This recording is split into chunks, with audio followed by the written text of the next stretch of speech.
Hello everyone, I hope आप सभी लोग बहुत अच्छे होंगे। आज के इस क्लास में हम लोग बहुत ही इंटरेस्टिंग टॉपिक पढ़ने जा रहे हैं और वो है नेशनल एजुकेशन पॉलिसी, जिसको आप न्यू एजुकेशन पॉलिसी 2020 के नाम से जानते हैं, उसको पढ़ेंगे। और इसमें बहुत ही इंपॉर्टेंट चीज़ों को कवर करेंगे। जैसे आप एक बार मैं आपको लोगों को क्विक प्रीव्यू दिखा दे रहा हूँ कि आज की क्लास में हम लोग क्या क्या पढ़ने वाले हैं।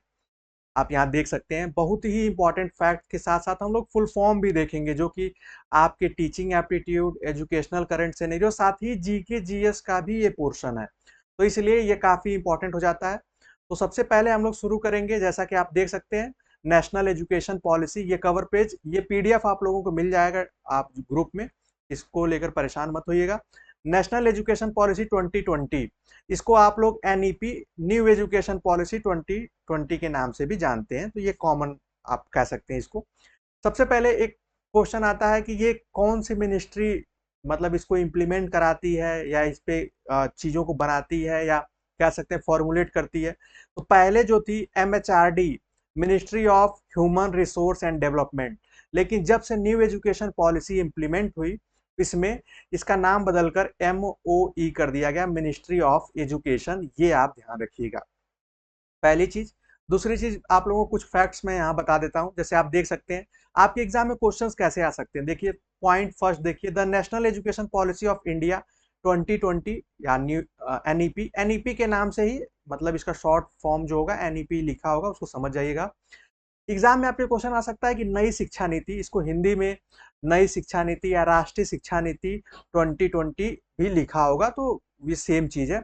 कब अप्रूव्ड हुई थी, मतलब इसको यूनियन कैबिनेट ऑफ इंडिया ने कब अप्रूव किया था, सही मायने में कब ये इंप्लीमेंट की गई थी, तो वो है 29 जुलाई 2020। ये 2020 जो डेट है, इस आपको ये भी याद रखना है। अगर आप ये याद रखते हैं कि जुलाई में इंप्लीमेंट हुई थी, तो ये भी काफी इंपॉर्टेंट है। इसमें देखिए क्या क्या चेंजेस हुए वो हमें देखना है। एमएचआरडी, जो कि मैंने अभी आपको बताया, ministry of human resource and development, जो नाम था, जो एजुकेशन से रिलेटेड चीजों को देखती थी, उनके रूल एंड रेगुलेशन बनाती थी, उसका नाम रीनेम करके मिनिस्ट्री ऑफ एजुकेशन कर दिया गया।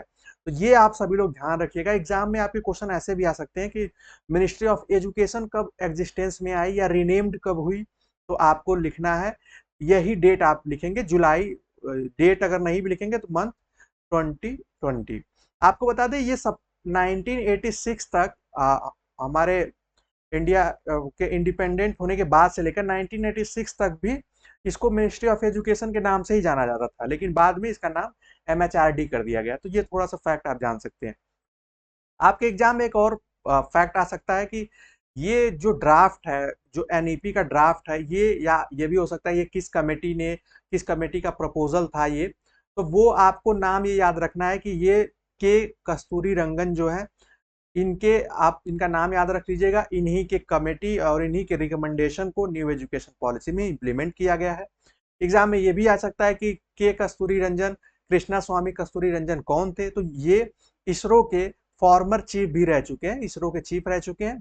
और इनको 2019 में ये वर्क दिया गया और इन्होंने अपना वर्क प्रेजेंट किया और उसमें ढेर सारे करेक्शन भी किए। अब बात आती है कि न्यू एजुकेशन पॉलिसी जो आज हम नाम ले रहे हैं, तो ये तो 2020 में आई है। इससे पहले कौन सी पॉलिसी इंप्लीमेंट थी या कौन सी पॉलिसी पे वर्क हो रहा था, तो वो आपको याद रखना है। नेशनल एजुकेशन पॉलिसी 1986 की जो थी, यही अभी तक चल रही थी। ये एक बार रिवाइज्ड भी हुई है, 1992 में रिवाइज्ड हुई है, और वो अब से मतलब 2020 तक चली है, जब तक ये एजुकेशन पॉलिसी इंप्लीमेंट नहीं हुई है। एक और फैक्ट आप देख सकते हैं कि न्यू एजुकेशन पॉलिसी में एम क्या रखा गया है। हर एजुकेशन पॉलिसी के कुछ एम होते हैं, वो 10 ईयर, 5 ईयर, 20 ईयर, 25 ईयर, ऐसा मतलब एक अप्रॉक्स एम लेकर चलते हैं।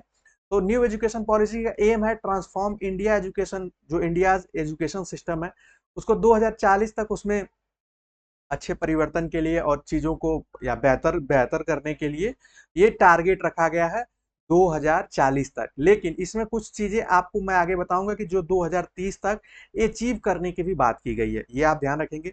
एक आपके एग्जाम में और क्वेश्चन आ सकता है कि देखिए यहाँ पे लिखा है कि which one of the Indian state has implement this new education policy. तो कर्नाटका जो है, Karnataka became the first state in India to implement the new education policy in early August 2021। तो ये भी आप फैक्ट याद रखेंगे। ये बात हो गई हमारे न्यू एजुकेशन पॉलिसी से रिलेटेड एक आउटलाइन की क्या क्या चीजें हुई हैं। हाँ, एक और आपके एग्जाम में आ सकता है क्वेश्चन कि इस समय जो एजुकेशन मिनिस्टर, हालांकि एमएचआरडी मिनिस्टर आप कह सकते हैं क्योंकि उस समय नाम मैंने आपको बता दिया, या आप एजुकेशन मिनिस्टर कह लें तो ज्यादा सही होगा। एजुकेशन मिनिस्टर कौन था? तो वो थे आपके रमेश पोखरियाल, रमेश पोखरियाल निशंक उनका ऐसा निकनेम है। तो ये आपको याद रखना है। अब देखिए, अब बात आती है कि लाइक हमने ये देख लिया दैट कि एजुकेशन पॉलिसी आई, तो क्या इससे पहले भी एजुकेशन पॉलिसी रही होंगी? ऐसा तो है नहीं। हुआ क्या है कि बहुत से स्टूडेंट्स को लगता है कि ये पहली बार फर्स्ट टाइम आया है, तो ऐसा नहीं है। History of national education policy की बात करें तो देखिए, the first education policy in India was released in 1968 by the government of prime minister Indira Gandhi के समय में। 1968 में सबसे पहले जो फर्स्ट, इससे पहले कमीशन बनते थे, जैसे आ, राधा कृष्णन कमीशन बना और ढेर सारे कमीशन बनाए जाते थे और कमीशन के चीजों को फॉलो किया जाता था। लेकिन 1968 में फर्स्ट टाइम इंट्रोड्यूस हुई नेशनल एजुकेशन पॉलिसी, और ये इंदिरा गांधी के समय की मतलब ये इम्प्लीमेंट हुआ। और ये इंपॉर्टेंट है कि जो फर्स्ट एजुकेशन जो पॉलिसी थी वो डीएस कोठारी कमीशन के रिकमेंडेशन पे अप्लाई की गई थी, इनकी रिपोर्ट पे अप्लाई की गई थी। आपको बता दें, डीएस कोठारी कमीशन ही फेमस है कि फर्स्ट जो नेशनल एजुकेशन पॉलिसी है वो हेडेड बाई या रिकमेंडेड बाई या पैनल हेडेड बाई, कुछ भी लिखा आएगा, डीएस कोठारी, दौलत सिंह कोठारी इनका पूरा नाम है। और इन्हें 2 साल का वक्त लगा इसको फॉर्मुलेट करने में, इसको चीजों को बनाने में। उसके बाद सेकेंड जो नेशनल एजुकेशन पॉलिसी रिलीज हुई थी वो 1986 में हुई थी। उस समय प्राइम मिनिस्टर थे राजीव गांधी। और आपको ये मैं इसलिए बता रहा हूं क्योंकि अभी का भी अगर पूछा जाएगा तो आप कहेंगे श्री नरेंद्र मोदी आपके प्राइम मिनिस्टर के रेजीम में जो न्यू एजुकेशन पॉलिसी 2020 इंप्लीमेंट हुई थी। उसके बाद होता क्या है, हालांकि थर्ड हम लोग 2020 को ही मानते हैं, लेकिन इसमें क्या है कि एक चीज आपको बता दें कि रिवाइज की गई थी। जो 1986 की जो सेकेंड नेशनल एजुकेशन पॉलिसी थी उसको 1992 में रिवाइज किया गया था, मतलब उसमें कुछ चेंजेस लाए गए थे। तो आप उसको अगर, आप इसको अगर सेकेंड थर्ड नहीं मानेंगे तो थर्ड इसको आप मान लेंगे, अगर इसको थर्ड मानेंगे तो जो अभी प्रेजेंट में हम लोग पढ़ने जा रहे हैं ये फोर्थ होगी। तो ये आप ध्यान रखिएगा। अब हमें देखना है नेशनल एजुकेशन पॉलिसी 2020 के कुछ पॉइंटर्स, क्या इंपॉर्टेंट पॉइंट्स हैं उसको हम देख लेते हैं। जैसे देखिए, अगर एग्जाम में आपके क्वेश्चन ये भी आ सकता है, major transformational reform in educational sector. तो एजुकेशनल सेक्टर में कौन कौन से मेजर ट्रांसफॉर्मेशन हुए हैं, और ट्रांसफॉर्मेशन का मतलब होगा कि जो कमिटीज और ढेर सारे जो रिकमेंडेशन है या नेशनल एजुकेशन पॉलिसी उसको। तो सबसे पहले एक यूनिवर्सिटी एजुकेशन कमीशन बनाया था जो कि राधा कृष्णन इसके चेयरमैन थे, इनके गाइडेंस में बनाया गया था। उसके बाद सेकेंडरी एजुकेशन कमीशन बनाया गया था 1952 में, और डीएस कोठारी जैसा मैंने आपको बता दिया 1960, इनके कमीशन जो है 1964 में ही बना दिया गया था, लेकिन इनकी जो रिपोर्ट इंप्लीमेंट हुई वो 1968 में हुई।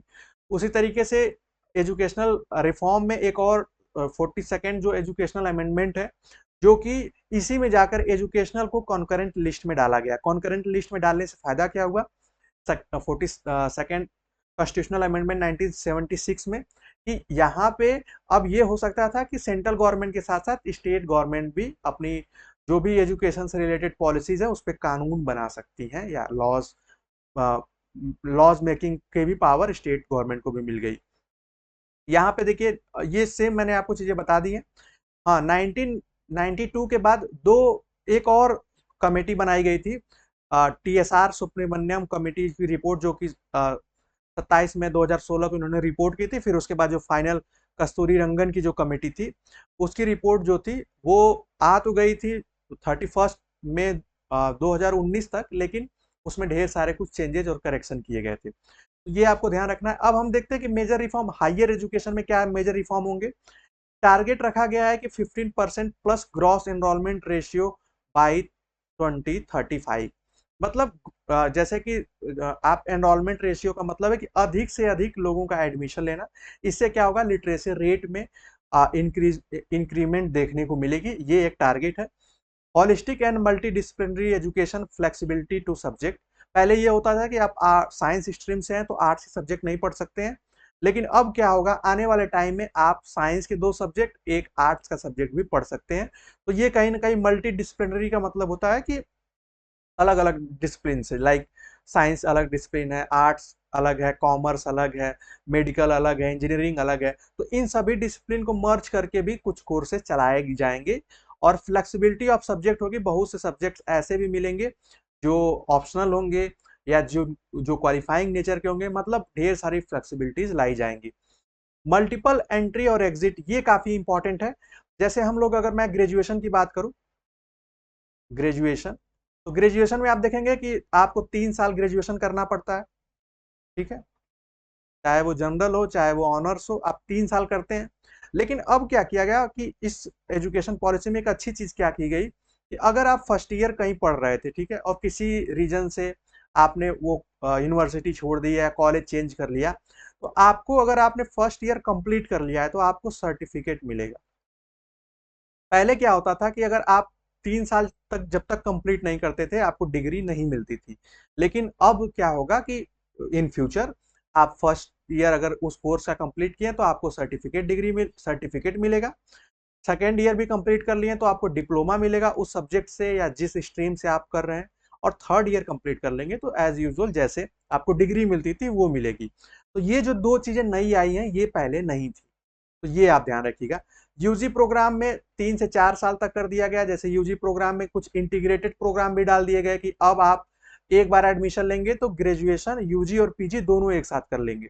पीजी प्रोग्राम को कुछ 1 साल और कुछ 2 साल का कर दिया गया है। जैसे इसमें पीजी और पीएचडी इंटीग्रेटेड कर दिया गया है। इंटीग्रेटेड कोर्स का मतलब आई होप आप सभी लोग जानते होंगे कि जैसे इंटीग्रेटेड बीएड होता है तो उसमें आप क्या होता है कि बीए या बीए प्लस बीएड होता है।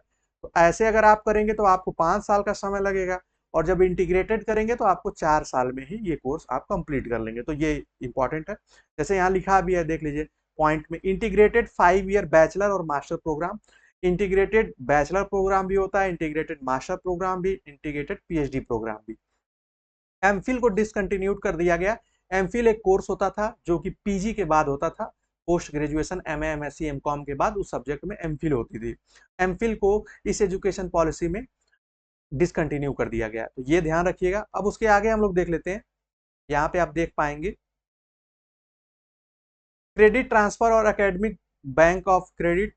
ये क्या किया गया, क्रेडिट सिस्टम को फॉलो किया जाएगा। क्रेडिट सिस्टम को फॉलो करने का मतलब ये होगा कि हर जो सब्जेक्ट होते हैं या पेपर होते हैं उनको क्रेडिट बनाया जाता है। अगर आप कहीं से ग्रेजुएशन कर रहे होंगे, इन फ्यूचर आप देख पाएंगे कि जैसे 64 क्रेडिट, 34 क्रेडिट और ओवरऑल आपका 64 क्रेडिट होना चाहिए। तो क्रेडिट बेस्ड जो है ये, इसमें ज़्यादा कुछ ऐसा पैटर्न में अंतर नहीं आएगा, बस इवेल्युएशन में अंतर आएगा। और इसमें क्या होगा, हायर रिसर्च इंटेंसिव और टीचिंग इंटेंसिव यूनिवर्सिटीज फॉर्म की जाएंगी। रिसर्च को ज़्यादा प्रमोट किया जाएगा। एक इंपॉर्टेंट है ऑटोनोमस डिग्री ग्रांटिंग कॉलेज। अब क्या होगा कि 15 साल तक अगर कोई कॉलेज अच्छा परफॉर्मेंस करता है, उसकी ग्रेडिंग अच्छी है, तो उसको ऑटोनोमस डिग्री, मतलब उसको वो किसी यूनिवर्सिटी से ना डिग्री प्रोवाइड करके वो खुद डिग्री दे सकता है। ऐसी प्लानिंग की जा रही है फ्यूचर के लिए। ये हायर एजुकेशन से रिलेटेड पॉइंट्स थे। अब हम लोग स्कूल एजुकेशन से देखते हैं जो कि काफी इंपॉर्टेंट है। आप ये चार्ट आप लोगों को याद होगा, और नहीं याद है तो याद होना चाहिए। मैं एक बार इसको देख सकते हैं, इसको मैं आपको दिखाने के लिए इसको मैं जूम आउट कर दे रहा हूँ। यहाँ पे देख सकते हैं कि ये प्रीवियस एकेडमिक स्ट्रक्चर जो हम अभी तक 2020 से पहले का जो एकेडमिक स्ट्रक्चर था जो कि 1986 में इंप्लीमेंट हुआ था, ये है। और न्यू वाला जो है ये है। अब इसमें अंतर क्या है इसको हम लोग समझेंगे। सबसे पहले क्या था कि हमारे यहाँ पे जो सिलेबस फॉर्म किए जाते थे नेशनल लेवल पे, स्टेट लेवल पे, वो जो हम लोग अभी तक एलकेजी यूकेजी कहते हैं, आपको समझाने के लिए मैं बता रहा हूँ। एलकेजी यूकेजी जो अभी तक हम लोग देख रहे थे, इसके लिए कोई स्पेसिफिक कह सकते हैं सिलेबस, पेपर पैटर्न या कुछ भी ऐसी पॉलिसी नहीं थी। सीधे स्टार्ट कहाँ से होता था, क्लास फर्स्ट से लेकर 12th तक। जैसे बोर्ड होते थे तो क्लास फर्स्ट से लेकर 12th तक होते थे। आप कभी नहीं सुने होंगे कि ये बोर्ड एलकेजी चल रहा है, ऐसा नहीं। न्यू एजुकेशन पॉलिसी में यही किया गया कि आपको पहले मेजरली दो ही स्टेज होते थे। एक होता था फर्स्ट से लेकर हाई स्कूल तक, फिर 11 12th। तो दो ही मेजर स्टेज होते थे, लेकिन अब इसको 4 स्टेज में स्पेसिफिकली डिवाइड कर दिया गया है। सबसे पहले आप देख सकते हैं कि पहले क्या होता था कि गवर्नमेंट ये मानती थी कि 5 या 6 साल तक बच्चा क्लास फर्स्ट में रहेगा, ठीक है। लेकिन अब इससे पहले प्री एजुकेशन, मतलब इसको आप कह सकते हैं कि प्री स्कूलिंग कहते हैं इसको, कि स्कूल में जाने से पहले भी बच्चे जो केजी, एलकेजी, किंडरगार्टन जो कंसेप्ट है ये यही है कि उसमें खेल से, एक्टिविटीज से सिखाया जाता है, पढ़ाया जाता है। तो न्यू एजुकेशन पॉलिसी में इसको मेजरली जो है 4 स्टेप में डिवाइड किया गया है: फाउंडेशनल, प्रिपेटरी, मिडिल और सेकेंडरी। पहले सेकेंडरी का मतलब हम लोग 11 12 समझते थे, अब सेकेंडरी का मतलब जो हो जाएगा वो 9 से 12 तक हो जाएगा। ये भी ध्यान रखिएगा। फ्यूचर में ये भी न्यू एजुकेशन पॉलिसी में रिकमेंडेशन है कि हाई स्कूल के बोर्ड को खत्म कर दिया जाए, बोर्ड एग्जाम को। तो ये अभी देखते हैं कि आगे क्या इंप्लीमेंट होता है। मिडिल का मतलब क्लास 6 से लेकर 8 तक, पहले भी होता था लेकिन कोई ऐसा स्पेसिफिक उस पर नहीं बनाया जाता था, उसका करिकुलम नहीं डिसाइड किया जाता था, लेकिन अब से ऐसा होगा। प्रिपेटरी जो होगा, प्रिपेटरी का मतलब होगा कि जब बच्चे को जब समझ बढ़ जाएगी, ये माना जाएगा कि 3 साल से लेकर 8 साल तक बच्चा एक्टिविटी बेस्ड और इंटरेस्टिंग तरीके से सीखेगा, उसके बाद उसको सब्जेक्ट की नॉलेज दी जाएगी स्पेसिफिक। इसको मैं और डिटेल में बताता हूँ आप लोगों को।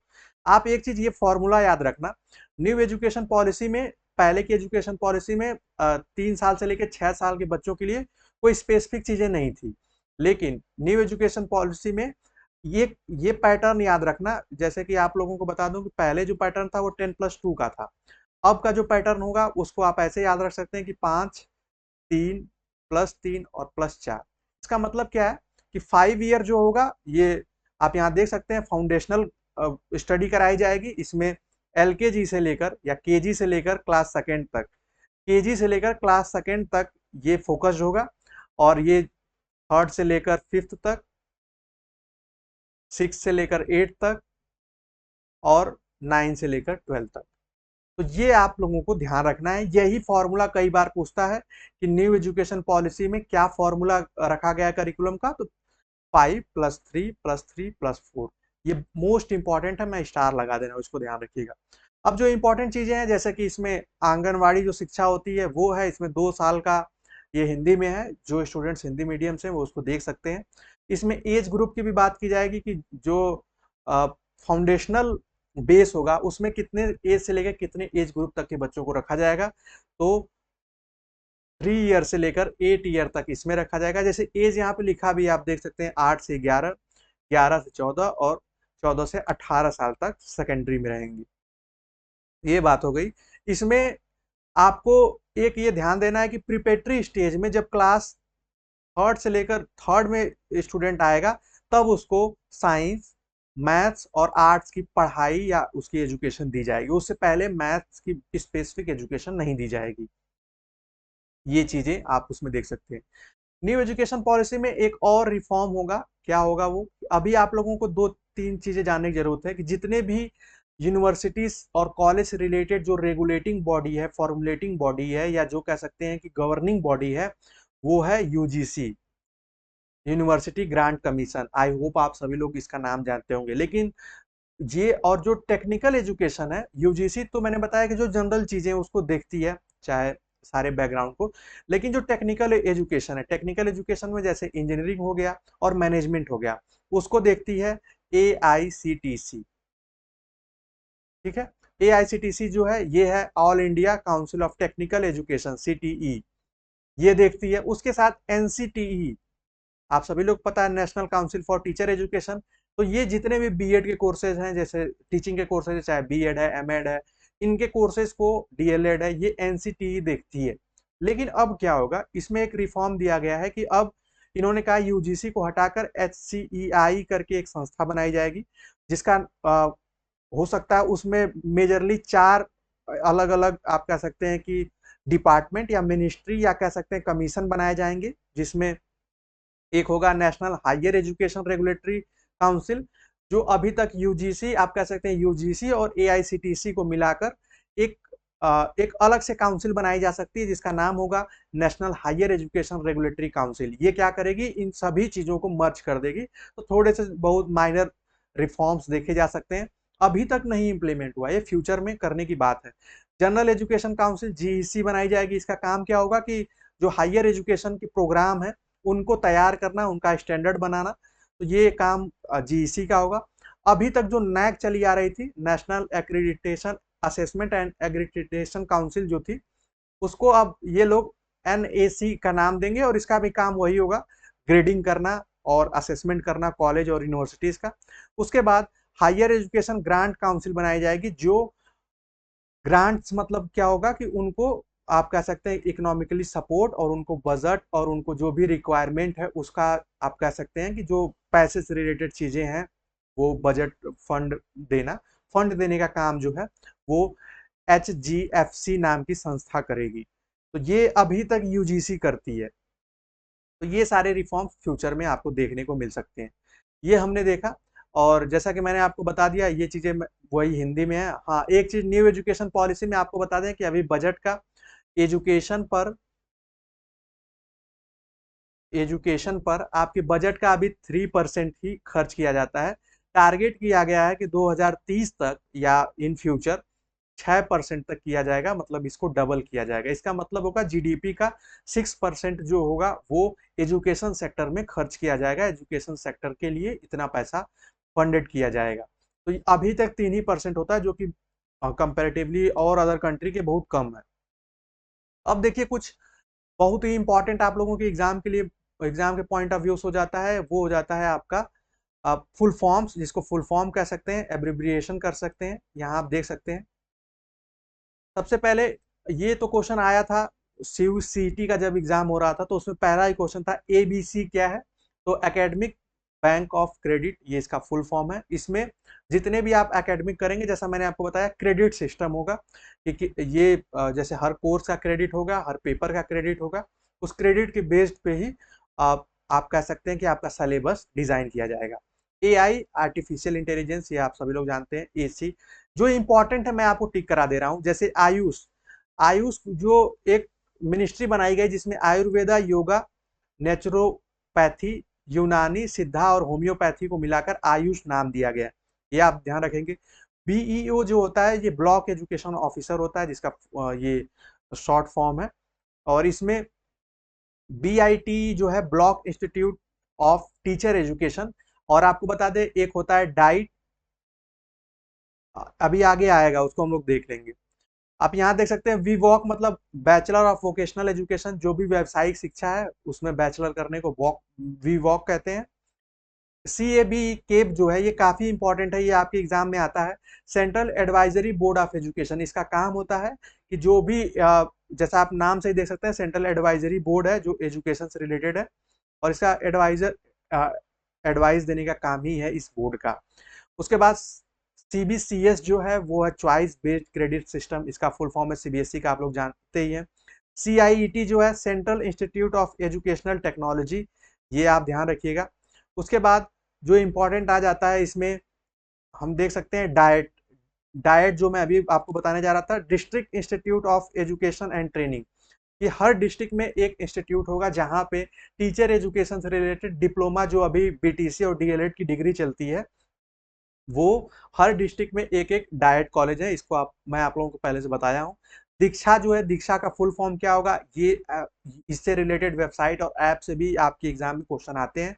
Digital infrastructure for knowledge sharing, ये इसका फुल फॉर्म होगा। इसको ऐसे ही रटना पड़ेगा, याद करना पड़ेगा, कोई शॉर्टकट नहीं है।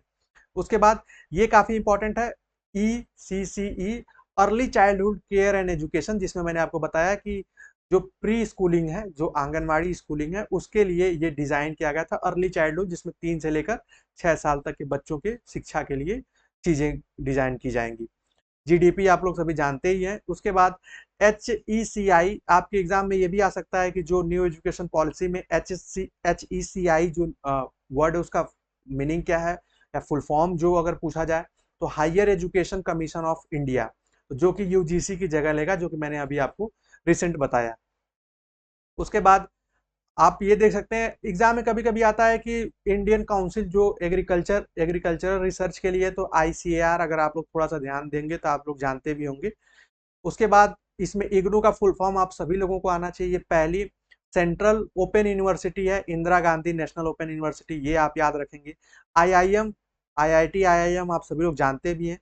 आईटीआई का फुल फॉर्म आप लोग याद रखेंगे क्योंकि ये स्किल डेवलपमेंट प्रोग्राम्स हैं। इंडस्ट्रियल ट्रेनिंग एजुकेशन जिसका नाम है, ये आप इसको याद रखेंगे। उसके बाद जो इंपॉर्टेंट है एमएचआरडी मैंने बता दिया, एमओई मिनिस्ट्री ऑफ एजुकेशन भी। मूक जो है ये काफी इंपॉर्टेंट है, मैसिव ओपन ऑनलाइन कोर्स को मूक का नाम दिया गया है, ये भी इंपॉर्टेंट है। उसके बाद एमओयू, एमओयू का मतलब समझौता होता है, जिसको इसका फुल फॉर्म होता है मेमोरेंडम ऑफ अंडरस्टैंडिंग। एमफिल आपने देख ही लिया, नैक देख लिया यहाँ पे, हालांकि अभी इसका नाम चेंज किया जाएगा। उसके बाद यहाँ पे एनसीईआरटी का फुल फॉर्म आप सभी लोग जानते ही है। यहाँ पे एनसीटी मैंने बता दिया, national council for teacher education. उसके बाद आप देख सकते हैं एनआईओएस का फुल फॉर्म, जो एनआईएस ओपन स्कूलिंग बोर्ड है, national institute of open schooling, ये आप याद रखेंगे। नीति का, नीति का फुल फॉर्म आप सभी लोग जानते होंगे, national institution for transforming India. उसके बाद आप नीचे देख सकते हैं एनटीए, नेशनल टेस्टिंग एजेंसी, जो एग्जाम कंडक्टिंग एजेंसी है, सेंट्रल गवर्नमेंट द्वारा, ये कह सकते हैं सेंट्रल गवर्नमेंट की एक एजेंसी है। उसके बाद ODL, open and distance learning, ODL उसको नाम दिया गया है। उसके बाद आप यहाँ नीचे देख सकते हैं एससीईआरटी, जैसे सेंट्रल गवर्नमेंट है या पूरे देश में एनसीईआरटी है, उसी तरीके से हर स्टेट को ये दिया गया है। जैसे मैंने आपको बताया कि हर स्टेट चाहे तो ये कॉन्करेंट लिस्ट का टॉपिक है, तो वो अपने लिए स्टेट लेवल पे state council for educational and research training वो ओपन कर सकती है। ऐसा हर स्टेट में है और कुछ स्टेट इस पे वर्क भी कर रहे हैं। तो ये एससीईआरटी आपके एग्जाम में आया तो ऐसा मत सोचिएगा कि हमने तो एनसीईआरटी सुना था, एससीईआरटी क्या है। एनसीईआरटी नेशनल लेवल पे है और एससीईआरटी स्टेट लेवल पे है। वो वही काम सेम है लगभग जो एनसीईआरटी करती है, और स्कूलिंग, स्कूलिंग प्रोग्राम के लिए, स्पेसिफिकली स्कूलिंग प्रोग्राम, और इससे कुछ डिप्लोमास भी हैं। अब यहाँ पे आप देख सकते हैं एसएसए, ये काफी इंपॉर्टेंट है, सर्व शिक्षा अभियान को जो शॉर्ट फॉर्म है ये एसएसए है। और इसमें जो एक इम्पॉर्टेंट है वो है, मैं आपको एक बार स्क्रॉल करके दिखा दे रहा हूँ, स्वयं, ये काफी इंपॉर्टेंट है। ये इसका फुल फॉर्म ही डायरेक्टली आ जाता है, study web of active learning for young aspiring mind. ये स्वयं का जो है ये फुल फॉर्म है, ये आपको ध्यान रखना है।